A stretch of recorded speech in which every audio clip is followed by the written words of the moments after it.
Sound, noise, and acoustics can have profound impacts on patients, staff members, and visitors in hospitals. Do you know how many staff members are negatively affected by noise in their daily work environment? 91%. Nurse Florence Nightingale was a protagonist of proper medical care and a foundational philosopher of modern nursing.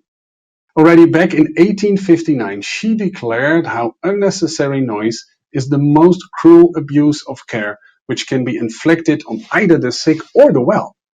So she already knew how important it is to have a good healing environment. 100 years ago, a hospital ward, it looked like this. Is this a healing environment? Well, when it comes to acoustics, not that much. You see a lot of hard, smooth materials which reflect all the sound waves, and that is negatively influencing the sound environment.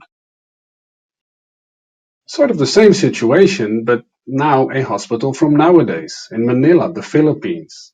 A room where you have a lot of newborn babies. They make a lot of sound, noise if they cry. So why didn't they add sound absorbing materials to lower these noise levels? No, a concrete ceiling. And you should know that the hearing of a newborn baby, it is 100 times more sensitive than ours as adults. So hospitals can be extremely noisy nowadays. Noise levels have even doubled since the 70s. And being exposed to all these noise levels, our heart rate goes up, our blood pressure goes up. Of course, that's not healthy. When patients suffer from sleep disturbances, they will often experience changes in alertness, healing time, and also in the length of stay. And also errors are easily made. When a doctor is asking a nurse to give a patient, let's say 15 milligrams of medicine A or B, but what did I just say? 15 or 50? Speech intelligibility is a very important parameter when it comes to communication. Here you see average noise levels recorded during 24 hours in a hospital ward. And also they recorded the maximum noise levels. Of course, they are higher than the average. But what is the maximum decibel level that the World Health Organization is recommending in hospitals? 40. So we have a long way to go before we are there. What are the sound sources that we are so annoyed about, that is irritating us so much? Well, these are just a few of a 30 plus sum up from a research.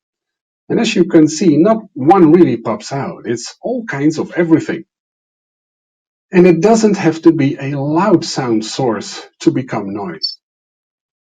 This is a noise which I recorded myself, a water dispenser.